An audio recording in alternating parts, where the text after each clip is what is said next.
नववर्ष की बहुत बहुत शुभकामनाएं। लेकिन ये शुभकामनाएं अधूरी हैं और जिस देश में बेटियों को पूजा जाता है, जिस देश में महिलाओं को पूजा जाता है, दुर्गा, काली, सरस्वती हम पूजा करते हैं, उस देश में जब महिलाओं के साथ, जब बच्चियों के साथ ऐसे अपराध, ऐसे जघन्य अपराध होते हैं, तो उस देश का नया साल शुभ कैसे हो सकता है। मैं कुछ पंक्तियों के साथ अपनी बात शुरू करूंगी आपसे कि लुट रही है बेटियों की आबरू भरे बाजार। कहां गए जो कहते थे मैं भी चौकीदार? कहां गए? हर किसी ने लिख डाला था मैं भी चौकीदार, मैं भी चौकीदार, मैं भी चौकीदार। लेकिन वो चौकीदार आज देखिए, ये वही सब होंगे जिन्होंने लिखा था कि मैं भी चौकीदार। तो ये कुणाल पांडे चौकीदार, सक्षम पटेल चौकीदार, आनंद उर्फ अभिषेक चौहान चौकीदार। और कैसे चौकीदार? बीजेपी के पोस्ट होल्डर्स चौकीदार। एक पर कुणाल पांडे महानगर संयोजक, सक्षम पटेल महानगर सह संयोजक, उसके बाद तीसरे ये भी पार्टी में पदाधिकारी, बीजेपी आईटी सेल वाराणसी महानगर कार्य समिति सदस्य। तो ऐसे ऐसे चौकीदार भाजपा ने इकट्ठे किए। अब हम इन चौकीदारों से देश की बेटियों की आबरू बचाने की उम्मीद कर रहे हैं। कौन से चौकीदार? सबसे पहले तो गंगा मां ने बुलाया हूं, गंगा मां ने मुझे बुलाया है। गंगा मां आज रोती होंगी कि मैंने ऐसा लाल बुला लिया कि जो क्योटो बनाने चला था बनारस को, और वो क्योटो में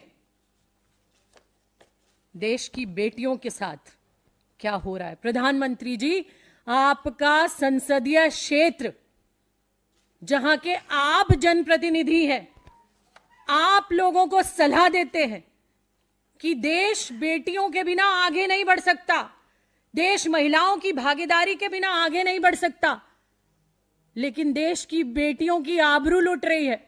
और लूटने वाले कौन? जो कहते थे मैं भी चौकीदार, वो हैं देश की बेटियों की आबरू लूटने वाले। आपकी पार्टी में अमित शाह जी, गृह मंत्री जी कहते थे उत्तर प्रदेश में दूरबीन लेकर भी अपराधी ढूंढने से नहीं मिलेगा।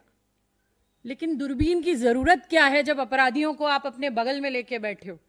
दूरबीनों की आपको जरूरत कहां पड़ेगी जब बृजभूषण शरण सिंह जैसे लोग संसद में बैठते हैं और देश की बेटियां जो देश का मान बढ़ाती हैं वो सड़कों पे घसीटी जाती।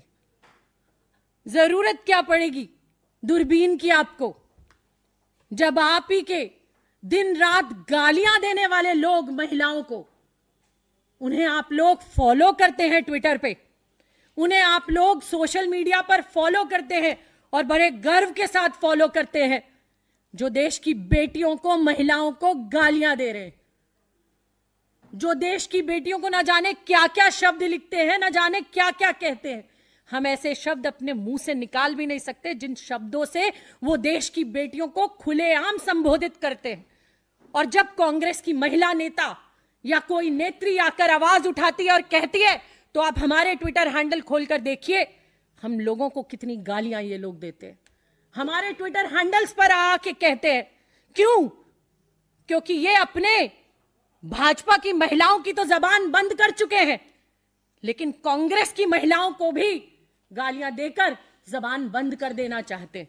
इनकी महिला नेता नहीं बोलेंगी, वो संसद में न जाने क्या क्या ड्रामे करेंगी, 40-40 साल पुराने किस्से निकालेंगी, लेकिन बनारस पर नहीं बोलेंगी, लेकिन हाथरस पे नहीं बोलेंगी, उत्तराखंड पे नहीं बोलेंगी, छत्तीसगढ़ पर नहीं बोलेंगी, उन्नाव पर नहीं बोलेंगी, वो किसी चीज पर नहीं बोलेंगी, वो हथनी पर बोलेंगी, वो हथनी पर बोलेंगी, लेकिन वो देश की बच्चियों पर नहीं बोलेंगी।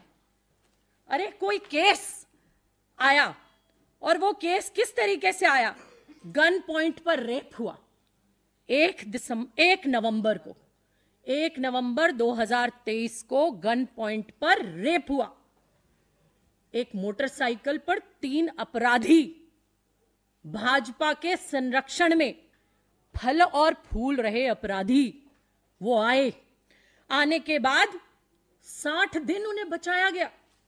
60 दिन। मैं पूछना चाहती हूं वो बचाने वाले आखिर हैं कौन? वो हैं कौन जिन्होंने 60 दिन एफआईआर होने के बाद भी लगातार इन अपराधियों को बचाया? वो इसी सरकार में बैठे सरकारी तबका लिए लोग हैं। बिना उनकी संरक्षण कोई बचाया नहीं जा सकता। एक आम बेटी से पूछिए आज एफआईआर कराने में कितनी मुश्किल, कितनी मुशक्कत आती है। आप डरा रहे हैं देश की बेटियों को।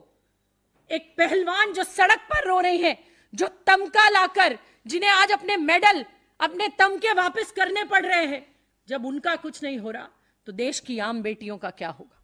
वही होगा जो बनारस में हो रहा है, वही होगा जो गुजरात में बिल्किस के साथ हुआ। नमस्कार, मैं हूं मानक गुप्ता। अगर आपको हमारा ये वीडियो पसंद आया हो तो इसे लाइक और शेयर जरूर करें, और हां, हमें सब्सक्राइब और फॉलो करना ना भूलें ताकि आप देश और दुनिया की कोई खबर मिस ना करें। तो जुड़े रहिए हमारे साथ और देखते रहिए न्यूज़ 24।